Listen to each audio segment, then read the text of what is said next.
George Kilpatrick Inspiration for the Nation, celebrating people we feel good about. And today we head to Louisville, Kentucky, where this week a $12 million settlement was given to the family of Breonna Taylor. Yes, let's say her name. And to get an update on what's going on in Louisville, we thought we'd talk to Sadiqa Reynolds, who's the president and CEO of the Louisville Urban League, which not only has been on the front lines around these issues and advocating for the community. What's your quote? There is no respectable way to get justice. We're going to talk about that. And also the work that you're doing to bring economic development, prosperity, and greater activities for the youth of the city of Louisville with a tremendous sports and learning complex. We'll learn about that as well. So let me just fix this a little bit. And welcome Sadiqa Reynolds to the program. How you doing, Sadiqa? I cannot complain, or if I could, who would care? I'm all right, and I'm very glad to be here. Thank you so much, George, for inviting me on the show. Yeah, thank you so much. So let's talk about this week, the settlement for the family of Breonna Taylor, but that's not enough, say the community activists, and I'm sure you're one of those who say that is not enough. What do you first talk about the settlement and the significance of that, meaning that it might have been the largest paid to any African American in history, perhaps. So what's your take on the settlement? Yeah, so Breonna Taylor's family and their attorneys were able to secure the largest settlement that has ever been paid for the loss of life of any woman, any Black woman at the hands of the police department, and maybe any woman, period. I don't know. I haven't dug through all of that, but what they did that I think was pretty remarkable was that they negotiated some police reform within that settlement. So this mother had the wherewithal to encourage her legal team to not only secure a financial settlement for herself and her family, but also to ensure, hopefully, that no other mother in this city has to trade places with her. And I think that should not be lost on any of us. I commend Tamika Palmer for her courage, for her steadfastness, for her ability to see through her own pain, to understand the impact that she could have in this community for other people situated like her daughter. So I think that's what we should be really celebrating about the settlement period. Yes, the financial part of it matters. Yeah. But that is a way to make the city pay. I don't know of a dollar amount that you could give for the pain of losing a child in the way that she lost her child. And when you understand the details of that case and how she stood out for hours, couldn't get onto the apartment complex, and sat then for 2 hours at the hospital, and then stood at the door basically of her daughter's home, not realizing that her daughter's dead body was laying inside. And you think about how the police department treated her, you understand better that $12 million is not even enough. Can you talk about exactly what happened to remind people the situation and why we're saying Breonna Taylor's name? Yeah, I can tell you what I understand to be the facts as they are today. Sure. We still await the Attorney General's opinion in this case. So when we hear from him, we will know more, hopefully, about what happened. But just in general, Breonna Taylor is a young woman. She was a 26-year-old woman who was working in a hospital. She is someone who loved life and loved taking care of people. And so that's why she did the kind of work that she did. She once upon a time dated a man who had a different kind of life. And it looks like she probably stayed a little bit tied to him more than she should have, but she's not the first young Black woman to make those kinds of choices. Sure.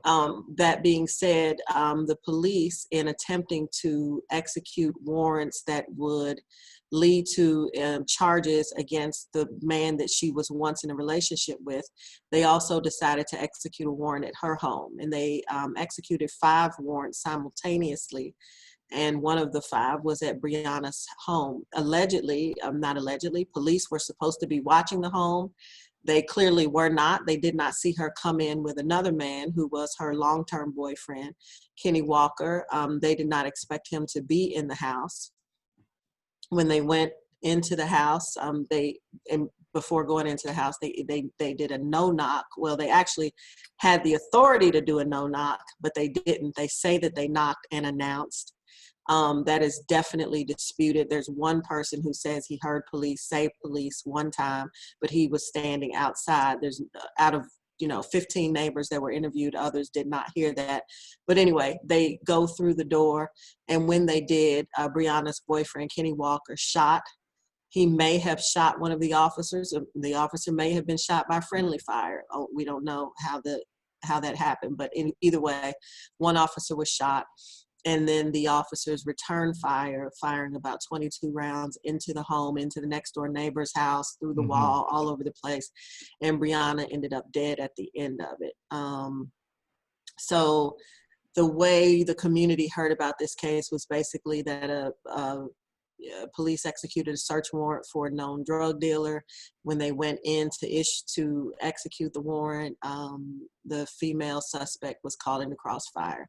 And we never really understood from them who she was or how it all came about. And in fact, we were really led to believe that Kenny Walker, the boyfriend in the home with Breonna, was actually the drug dealer. And of course, it turns out that's how it was played up. Okay. Oh, that's absolutely how it was played up. So, it happened at the top of COVID. So you're talking about March, when people are trying to figure out how they're going to survive. Companies, nonprofits trying to figure out, how they're going to do what they do. And so she did kind of get lost in all of that. But her mother, God bless Tamika Palmer, her mother would not let it go. She wanted answers for her child. Her friends wanted answers, and they continued to push. Separately, the Urban League continued to push and ask questions. None of us really as public as the family would have wanted that to be. And so the mother got an attorney, and here we are. And around in May, there was a community push around the time of George Floyd. You had a community really step up to push to say, and by the way, why is Kenny Walker still in jail? Kentucky is a stand your ground state. And so why is it that this man who didn't know who was coming into his house, and they have not a 911 tape where he calls 911 and says, somebody came in, they've shot my girlfriend, she's on the ground or whatever. So he, clearly didn't understand that it was the police who were coming in.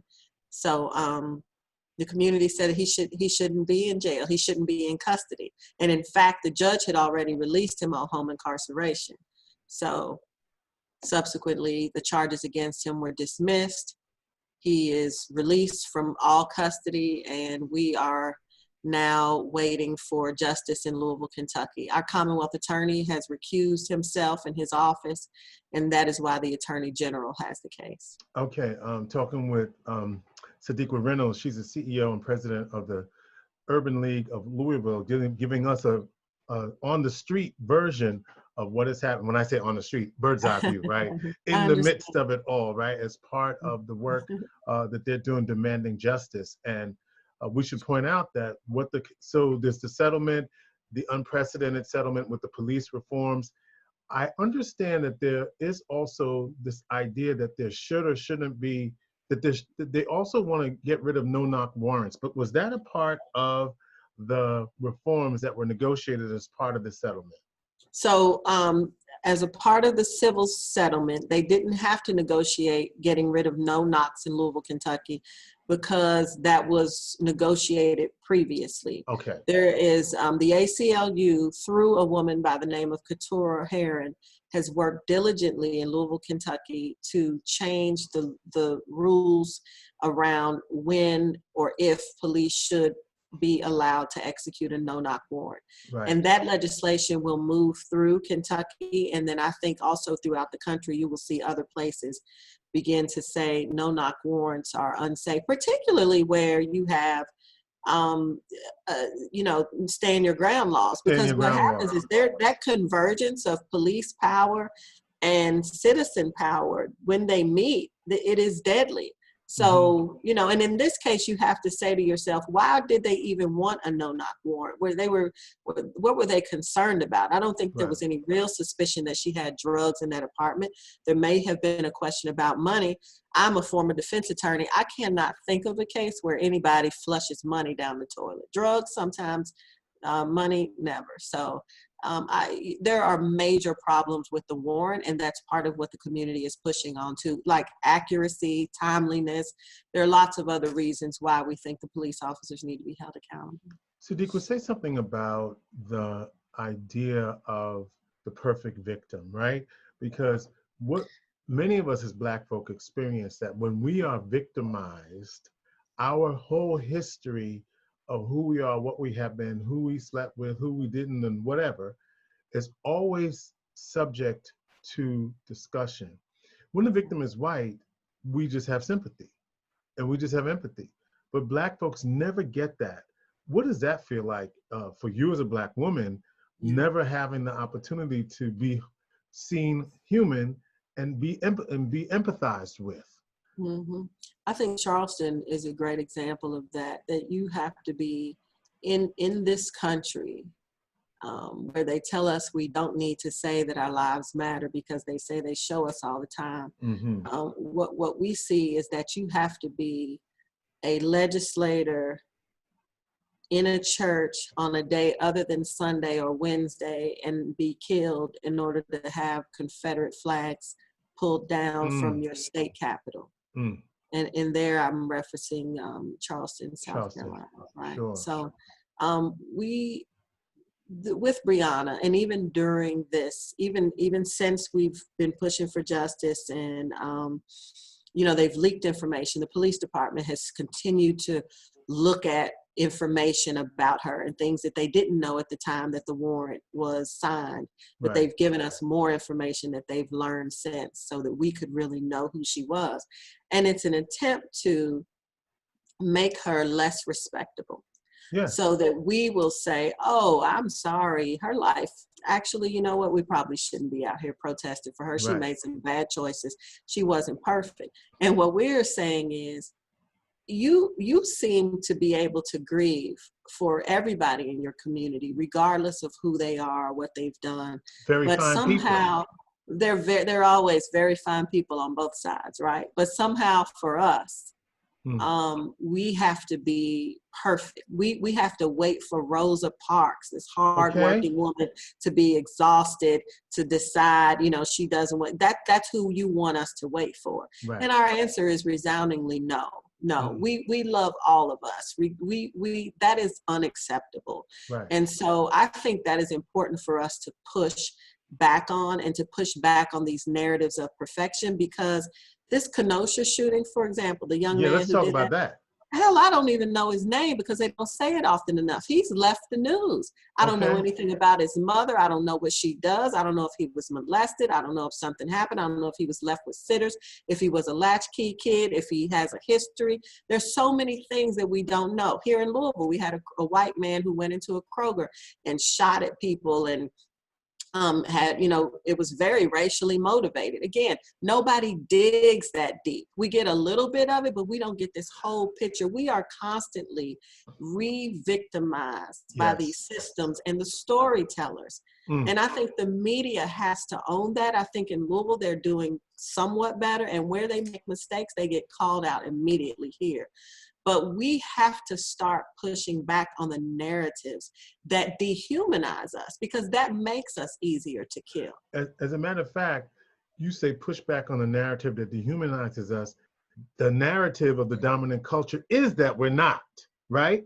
And so we're rejecting that. We're putting you all on notice. Time's up, right? It's not, and it's been up, right? We know better. So I'm torn now, Sadiqa. You know why? Because I know that young man's name, and I'm debating as to whether I want to say it. So what you want me to do? You want me to say his name? Oh, say his name. Kyle Rittenhouse. Kyle Rittenhouse, right? And what they wanted to do with him is show him doing community service. The same Don't get That's me. Don't right. stop me. Don't And stop I me. feel, but I feel your emotion. It's the Yeah. pictures that you show when you run the story. Yeah. You can have someone on the board of trustees of the university who is accused of sexual assault against a woman. You run the story and you can't find a picture. We had that happen in our state. And I looked for the story at 4 different places and I could never find a picture. Now, here is a person who's in their 60s. They've had an amazing life, very professionally successful. And now you run a story where they've sexually assaulted someone and we can't find a picture to post. But then somebody, allegedly robs a gas station and you have every picture of everything. Come on now. That's the demonization, the dehumanization of us. Let me give you another example, and this is how I frame it. We have Daniel Pruitt here in Rochester, New York, who was asphyxiated, put a spit hood over his head, slammed to the ground naked in the month of March, right? And here's what they want us to believe, that a naked man in the cold with a spit hood over his head is more dangerous than a 17-year-old walking down the street with an AR-15 walking by you, who can then drive home to his house and wake up in his own bed. Yeah, but George, he is more dangerous, and here's why. It matters who the threat is against. If the threat is against the thing that they value or the person that they value, then that is an issue. But that's important for us to always remember. The other thing, I want to say something else too about that case and all of these. Police should not have to respond to people with mental health issues. It's time for our country to really do better. It is too much to ask. I certainly believe that we have to have police reform. We've got to have policing structured differently. I mean, it is not an acceptable model. It doesn't work. If you have a chief of police who's trying to maintain status quo, that's completely unacceptable. That being said, officers can't be the ones, they can't be the first responders on a mental health check. And God bless the family who feels like they have to call them. It is probably, I don't have to imagine because I know what it's like to have to call police in that kind of mental health episode. It is torture because you are afraid that something is going to happen to your loved one, and chances are something will. What we need to do is create a system that allows some other agency to be the first responder. That just has to happen. And do we have any examples of that anywhere in the country where they have done that? Because we're hearing this more and more, that we can have police or law enforcement being the first responders to the situation. Do we have any examples of where this is being done? We do. We have examples of where social workers are going out with police. I don't know that we have examples of someone else actually going out.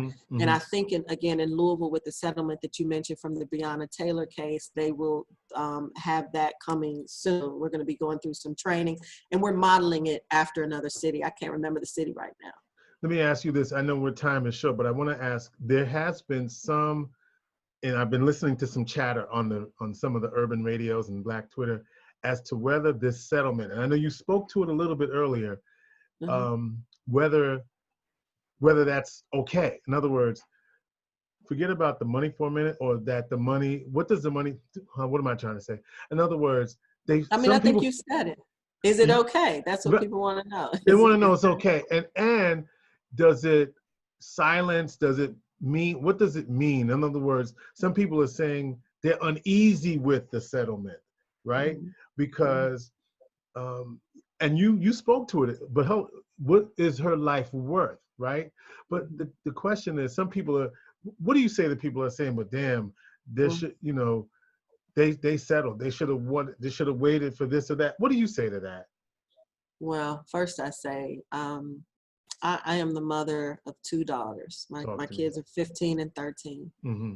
And I will not allow myself to imagine the pain of losing one of my children. I can't even pretend. I can't pretend. I won't let myself go there. So I respect the pain that this mother must be in.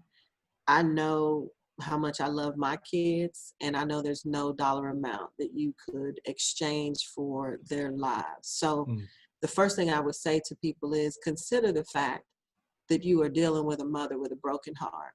That's right. before you open your mouth, before you say anything, before you offer any critique, consider her pain. Thank you. That's the first thing.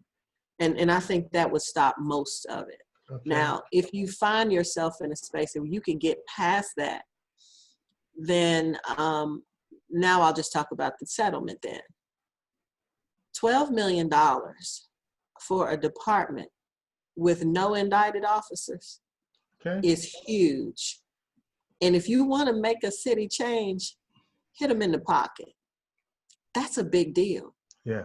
Not only is the money there to help that family, and it is rightfully owed to her estate, but it is a financial incentive for the city to get itself together. Our police department has done something wrong, and there is probably more wrong than we even realize, because $12 million is a lot of money, and they may never admit guilt, but they admitted guilt yesterday. And I guess, would that be in lieu of charges? In other words? No. And that's what people must understand. Okay. It is not in lieu of charges. The settlement yesterday was with the city. The only thing the city has had the power to do is hire or fire the officers. That's it. Whether or not charges happen is what we're waiting for now. That will come from the Attorney General. That will come from the Federal Bureau of Investigation. So those two entities still have the power to charge, and that should have nothing to do with the settlement. Absolutely nothing to do with the settlement. Sadiqa, I promised you a shorter time than we have, and I'm just keep going. It's okay. All right. I'm fine. Because I'm going to get into something else real quick before we and if you get into something I don't want to talk about, I'm just going to hang up, and then I'll know tell that's everybody, right. All right, I listen. ran out of time. What? Let's listen to this. One more thing, and then we're going to talk about the sports and learning complex, because that's significant. We need to talk about development of because when we talk about Black Lives Mattering, when you put together what you put together, when your team put together for that community, that is important. So let me get to that in just a second. Okay. But let me ask you about David Cameron, who Daniel. Sorry, Daniel. I wrote it down. Don't ask me about Daniel Cameron right now. Don't ask you about him. No, so let me give my context for at least bringing his name into the conversation is this. Okay. Because Daniel Cameron is the Attorney General for the Commonwealth of Kentucky. I guess, is that how you say it? Yes. And Daniel Cameron is a Republican, Trump supporter, spoke at the RNC. And why does that matter? Well, it would seem to me it matters because there has not been consistent support for what is happening in terms of reform from that administration, nor from its Justice Department. And so, when you have a Daniel Cameron speaking at the RNC and pledging his support for the policies of the president and so forth and so on, what confidence do you have that that investigation will yield the results that the community is seeking? I know almost everything in our society right now and in our country is politicized. Mm-hmm. And I understand the concern, and I think people have a right to their concern. And I have sat with the Attorney General and his staff, and I believe that they want to do what is right in this case. I believe, and I think it is very hard to look at the facts and imagine a world where you don't have officers indicted. Okay. Do we expect everyone to be indicted for murder? No, we don't. But I try to explain to somebody, when you're protesting, you don't protest and say, we want justice. And what justice looks like is wanting endangerment, you don't go through the list. You just say, we want everybody charged. But I think that Daniel Cameron is set to do his job. Okay. He understands that the eyes of the world are on Louisville, Kentucky, and now are squarely set on him. So I will not allow myself to get into his politics. I don't care what his politics are. I don't care what Breonna Taylor's politics were. What I care about is that I be allowed to live in a community that respects all life, and my Black life, and those two little girls that I told you that I have, I expect them to have justice, and I expect Breonna to get justice. So I think that our Attorney General, and I am in a very small minority, let me say that. There are very Okay. few people who are optimistic in this city. Okay. I am in a parade by myself Okay. almost, but Okay. and this isn't about supporting him or not supporting him. Please understand that I Right. run a nonpartisan organization. Mm-hmm. I care about justice. I am a Mm-hmm. lawyer by training. I've been a public defender. I've been an inspector general. So I have my own badge as it relates to law enforcement. I expect justice. And there is no way that you come out of this case, you come out of looking at these facts, and you think no charges. There will be charges. There must be charges. Now, what he is messing up, as far as I'm concerned, at this point, is he's taking too long. Okay. I think sometimes we get into this. There was a Derby last Saturday, so nobody wanted to announce anything close to Derby. Now, Mm-hmm. this Saturday, there's a football game, so you don't want to do this. Listen, if it was your dead baby, you would want justice the day you knew you could deliver. Give us some justice so we can move on. We cannot heal. This city is in pain. We're not as divided racially as you might think. There have been a lot of white people who have been standing with us. And interestingly enough, it's interesting how the business community has responded. They are becoming more and more frustrated. So Daniel Cameron, if you want to talk politics, let's just be clear. The man has to be reelected or elected to whatever he decides to do after this. Well, unless Trump puts him on the U.S. Supreme Court, which is a whole other thing. But anyway, 2,700 white women wrote a letter to say they care about this case. So we have voters that are paying attention. It's time for us to get justice here. So I do expect to have a decision that the city and the people can live with. But also, George, one thing that we have done a very good job of in this city is highlighting the other injustices, right? So police reform is a part of it, but another thing you have to do is deal with affordable housing. Sure. You have to deal with investing in small Black businesses. And let me go back for a second on the affordable housing. It's not enough just to do affordable housing. It's not enough just to revitalize a community, but you have to do it with a pathway to Black ownership. Talk to me. All of these communities, all of these urban areas have been redlined. Black people have been redlined out of opportunity, have had no ability to acquire wealth, hold on to it, and pass it down.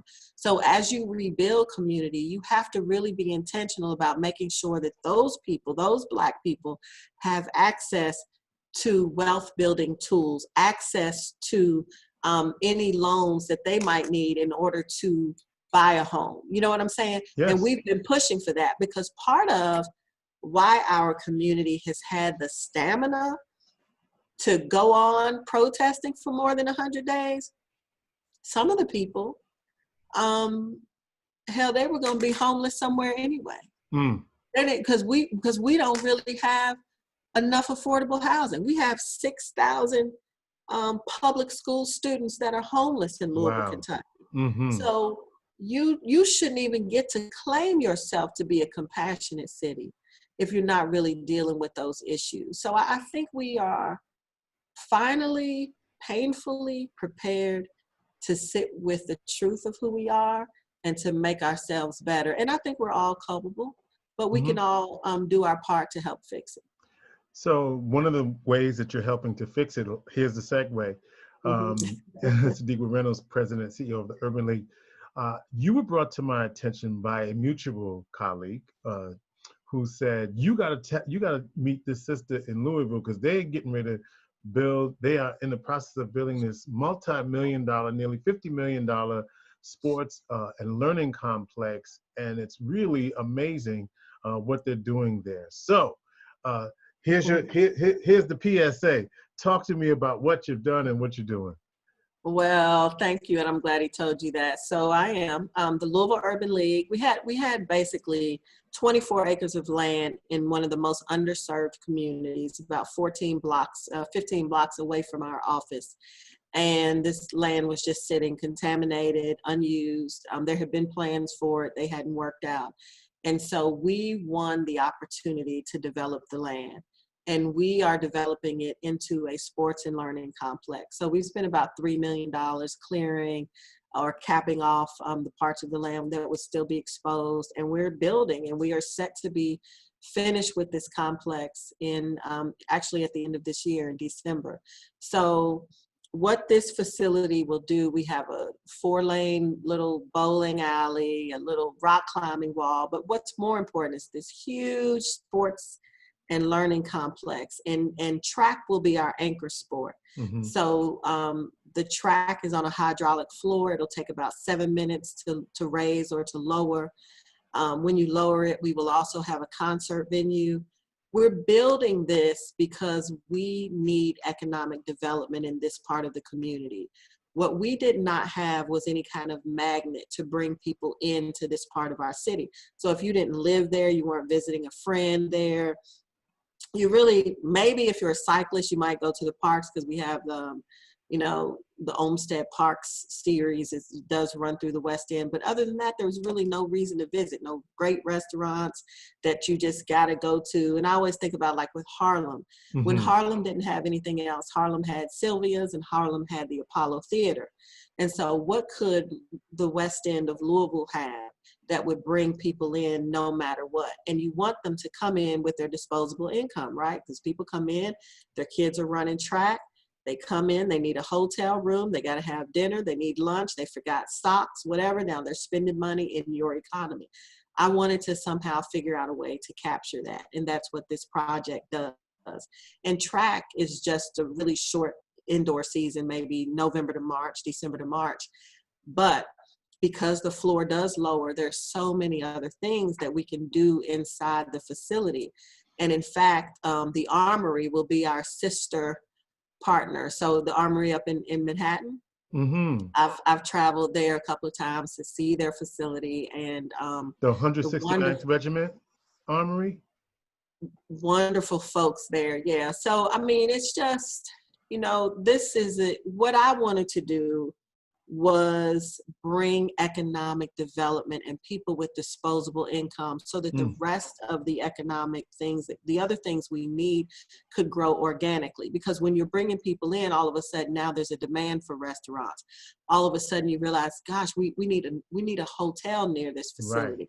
And we've actually carved out the space on our site to have a hotel be built. So I expect the hotel to come within 2 years of the facility opening. To be quite frank with you, we were in negotiations around bringing a hotel in right when COVID hit us. Yeah. So it obviously changed everything. Mm-hmm. But through all of this, we've been able to continue our construction.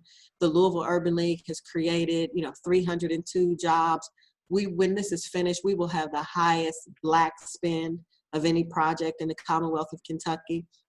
And when the project managers report to me and give me the numbers, they learned early on, they would say, well, this minority spend and this minority. And I said, I want to talk about minorities. Tell me about Black people. Okay. Tell me about the people who had their backs broken by this community, by the policies of this city. Tell me how I'm making their lives better by doing this. So it's amazing. I mean, I always feel so covered by God, but in this case, I just know like, this is just, we're covered because this is what our people deserve, not just in Louisville, but everywhere. We have to talk about the economics of it and what we have been left out of, because I want to see, we started this conversation talking about policing. Right. We need to reduce crime. Yes, and the way to do that is not to increase police budgets, but to really invest in communities in ways that change the root cause problems. Police cannot help you in spaces where there is no hope. If you are dealing with somebody whose life expectancy is tomorrow, you are just simply in danger. That's just that. I don't want to live around people like that. I want to show them that this American dream that this country talks so much about is for them too. And you would be amazed at how much that resonates. But you have to give people something tangible. You have to let them see that you're willing to invest. In these cities that are so critical of the high crime rates and all that, what you don't see is them really investing in ways that make sense for the most underserved communities. They have to build some way of generating revenue in those areas. And that's what we're trying to do. And you are succeeding in doing it. It's very impressive what you're doing. And when I heard about it, I said to Kenton Buckner, is our mutual contact, I said, man, that's right up my alley. I've got to learn more about this project. And last thing I'll ask you, you said there's no respectful way to get justice. Could you just cap our conversation with that? Because I just feel like that's such a powerful statement. It's so powerful that I don't even remember saying it, but I can tell you. But let me put it to you like this. First, let me say this to you, and I find myself repeating myself, so I want to take my time, because I talk to so many people, and you feel like, well, I've already said that, but some things deserve to be said over and over and over again. Mm-hmm. Colin Kaepernick kneeled on the football field on Sunday. Yes. Not during the game, just during the national anthem. He kneeled, and he kneeled because his colleague said to him that it would be more respectful to kneel than to sit. Mm-hmm. And so he took his colleague's advice and he kneeled quietly, peacefully. He didn't raise his fist. He didn't raise his voice. He simply kneeled. And people with power and privilege lost their minds. Mm-hmm. And they allowed his career to be ripped away from him. Mm. And many just said nothing. That's right. They just silently watched this man's career be destroyed. And some of them said things like, nobody wants to see that on a Sunday. We just want to relax. Right. We don't want to be bothered with that. It's disruptive. He's disruptive. He's disrupting the game. Whatever they said. And his career, in fact, was destroyed. So now we've seen over and over and over again the very thing he was protesting, which was police brutality, right? We've recorded it now. We've got it on audio. We got it on video. We got it in black and white. We got it in color. Still, silence. The videos disrupt your life, I guess. Right, I don't know. Right. So I say to donors to the Louisville Urban League and to my friends and supporters who call me now and say, Sadiqa, we're concerned about the protesters. And last night there was looting and people, and a lot of people try to explain that's different people. There are a lot of peaceful, 98% of the protesters are peaceful. And this, what, I don't even bother. What I say is this. People who complained about a silent Black man kneeling in protest don't have the right to call me to complain about this protest. You don't have the right to critique anymore. You've lost that. Now you just got to deal with it. There is no real respectable way for us to get justice, because in every way that we have tried, it has never been allowed. If you tell people this is what's happening to me, if you show people this is what's happening, if you say I'm just going to take a moment of silence to remember the pain that I'm in, you don't even want to allow me that. So now you have to deal with it, because when you press that down, when you continue to press that pain down, then you don't have the right to decide how it flows out. We are in pain. We are suffering. We are afraid. And I get so frustrated with people saying, well, what about Black on Black crime? Listen, 89% of Black people kill other Black people. 82% of white folks kill other white folks. That's the way it goes down. We live in a segregated society. That's how it works. That Black on Black crime comment is some structure. Somebody made that up, and I'm tired of hearing about it. I'm tired of dealing with it. What I want to deal with is this. When police kill us, that is the state using the weight of its power to take our lives. And we have a right to protest that. And there is no nice way to do it that gets you any change. Amen, sister. And not only is the state doing that, it has been systemically doing that throughout history. Okay? And there's a whole other history lesson that can be done about that, right? Throughout this country. So Sister, I really applaud the work you're doing and the economic development you're creating there at the Louisville Sports and Learning Complex, set to open in December. January. We'll open in January, finish in December. Oh, finish in December, open in January. And we're excited about that. And the example that it can set for other communities across the country, where we basically saying we're going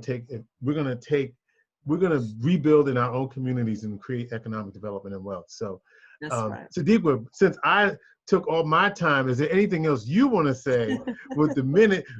I'm gonna let you have the last word, whatever that is. No, well, let me just say this. I think as tired as we all must be and should be, we have to be hopeful about what tomorrow holds. I think there are enough of us on the right side of history and black and white and everything in between. There are enough of us working hard. I think there are, good police officers in this world who also want to see police reform, and they are to be commended, but they do have to use their voices. They do have to speak up. And in Louisville, I'll tell you, we had the unfortunate, complication of one of the worst officers being highlighted and promoted and put on the merit board. So where there is good, we should be highlighting it, and they should make sure that we do, but they should do that through their good work and also their voices. And I just want to say I'm appreciative of you and people like you who are highlighting good things right now, because from a mental health perspective, talk to me. Go ahead. George, our people are suffering, and it is just piled on. It's just more and more. You have people who were already suffering before the pandemic, and now they're just trying to figure out how to be an essential worker or how to be laid off from that essential work and how to get through to unemployment because the lines are so long and the wait is so great and things are so heavy. And we've got landlords attempting to evict people, not just from their homes, but now children from their schools, right? Because to the extent that our kids are learning virtually, they're learning their home is their school. Right. So this world is a challenging thing to navigate right now. And I would ask for us all to give each other a little bit of grace, a little bit of mercy, and to give that to ourselves, and to remember to do what they tell you to do on the airplane, right? Put your oxygen mask on first. If you feel like you're drowning, it's probably because you are. So just relax and float for a little while. Amen. That's Sadiqa Reynolds, the president and CEO of the Louisville Urban League, who spent some time with us, spent way more time than we asked her for, and we're really appreciative of that. But more importantly, for setting an example of what justice looks like and what economic development can look like. And we'll follow along and bring you back when you open up the center so you can tell the world what Louisville is trying to do. And did I say it right? Louisville? Louisville. You got it. What y'all are trying to do. Inspiration for the nation. Thank you, Sadiqa. Thank you, and thank you to Chief Buckner for introducing us. Go Chief.